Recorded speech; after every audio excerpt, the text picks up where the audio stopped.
Friends, कसे आहात? स्वागत आहे तुमचं आपल्या यूट्यूब चॅनलवरती। तर आज आपण बनवणार आहोत महाराष्ट्राची फेमस अशी ताकातली कढी। अतिशय सुंदर होते, टेस्ट सध्या अतिशय भन्नाट आहे। चला तर आपण रेसिपी बघूया। तर यासाठी मी घेतलेल्या आहेत हिरव्या मिरच्या प्लस 2 घेतलेल्या आहेत पिकलेल्या लाल मिरच्या। त्यासोबत घेतलेले मी शेंगदाणे, कच्चे शेंगदाणे आहेत ते। एक गड्डा मी लसणाचा निसून घेतलेला आहे, अर्धा इंच अद्रक, त्याचबरोबर बारीक चिरलेला एक कांदा। त्यानंतर मिक्सरच्या भांड्यामध्ये हिरव्या मिरच्या घालून घ्यायच्या, त्याचबरोबर शेंगदाणे सुद्धा घालायचे। मिरच्या जरा मोठ्या असतील तर तोडून घातल्या तरी चालतात, त्यामुळे मिक्सरमध्ये त्याचे तुकडे राहत नाहीत आणि जो भरडा आहे तो व्यवस्थित असा सगळीकडे सेम होतो। तर अशा पद्धतीने या ठिकाणी मी घेतलेला आहे ताक। तर हे ताक माझं घरचं आहे। त्याचबरोबर या ठिकाणी मी घेतलेला आहे 1 चमचा बेसन आणि हे आपल्याला छान असं मिक्स करून घ्यायचे। तर त्या ताकामध्ये बेसन मिक्स केल्यामुळे आपल्या कढीला एक छान असा थिकनेस येतो। त्याचबरोबर जे बेसन आहे ते छान असं व्यवस्थित मिक्स करून घ्यायचं, ज्यामुळे याच्यामध्ये गुठळ्या होणार नाहीत। तर त्यानंतर आपण जे मिक्सरला शेंगदाणे आणि हिरवी मिरची घातली होती ती सध्या आपण ह्याच्यामध्येच टाकून घेणार आहोत। तर पेस्ट ही आपल्याला खूप जास्त बारीक नाही तर अशी जाडसर ठेवायची, त्याचे थोडे थोडे दाणे पण राहिले पाहिजे। तर अशा पद्धतीने आपलं ते तयार झाले। पॅन पण छान तापलाय, त्या पॅनमध्ये 3 चमचे आपण तेल टाकून घेतलंय, मोहरी टाकली आहे। मोहरी छान तडतडल्याच्या नंतर याच्यामध्ये आपण टाकणार आहोत अर्धा चमचे जिरे आणि त्यानंतर फोडणी छान बसल्याच्या नंतर म्हणजे छान ते तडतडल्याच्या नंतर बारीक चिरलेला कांदा, अद्रक आणि लसूण पण याच्यामध्ये टाकून घ्यायचे आणि छान आपल्याला हे मिश्रण तळून घ्यायचे।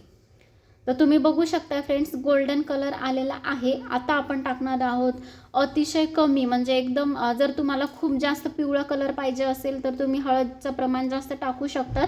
मला हलका पिवळसरपणा पाहिजे, त्यामुळे मी अतिशय कमी, पाव चमच्यापेक्षा पण कमी मी हळद टाकलेली आहे। त्याचबरोबर जे आपण ताक, त्याच्यानंतर हिरवी मिरची आणि शेंगदाण्याचं जे मिश्रण बनवलं होतं ते सध्या आपण टाकणार आहोत। तर तुम्ही बघू शकताय तवंग मस्त आलेला आहे। गॅसची फ्लेम फुल करायची जोपर्यंत आपल्या कढीला छान आपली उकळी येत नाही तोपर्यंत। फ्रेंड्स, तुम्ही बघू शकता मीडियम गॅसवरती आपली जी कढी आहे ती छान आपण हलवून घेणार आहोत आणि याला उकळी येत नाही ना तोपर्यंत याला सतत हलवायचं, नाहीतर आपली जे ताक असतं ते गरम केल्यामुळे फाटू शकतं, आपली कढी सध्या फुटू शकते, फाटू शकते। त्यामुळे याला सतत हलवत राहायचं उकळी येत नाही तोपर्यंत। आणि एकदा का कढीला उकळी आली ना तर नंतर हलवायची सुद्धा गरज पडत नाही। तर तुम्ही बघू शकता अशा पद्धतीने मी छान असं मिक्स करून घेते। फुल गॅसवरती कढी ठेवायची म्हणजे छान उकळती। कलर सध्या छान आलेला आहे। आता याच्यामध्ये आपण टाकणार आहोत चवीनुसार मीठ। जर तुम्हाला साखर आवडत असेल चवीनुसार तर तुम्ही टाकू शकता, त्याने सध्या छान टेस्ट येते। सिंधी कढी ही वेगळी आणि महाराष्ट्रीयन कढी करण्याची पद्धत ही वेगळी आहे। तर तुम्ही बघू शकता फ्रेंड्स, या ठिकाणी आपल्या कढीला मस्त अशी उकळी आलेली आहे। आता गॅसची फ्लेम कमी करायची आपल्याला आणि मंद गॅसवरती याला छान उकळून घ्यायचे, जोपर्यंत छान त्याचं जे बेसन आहे ते त्याचा जो थिकनेस आहे छान आपली कढी घट्ट होत नाही, आळून येत नाही, तोपर्यंत याला मस्त मंद गॅसवरती शिजवायला ठेवायचे। फ्रेंड्स, तुम्ही बघू शकता कढी छान अशी शिजलेली आहे।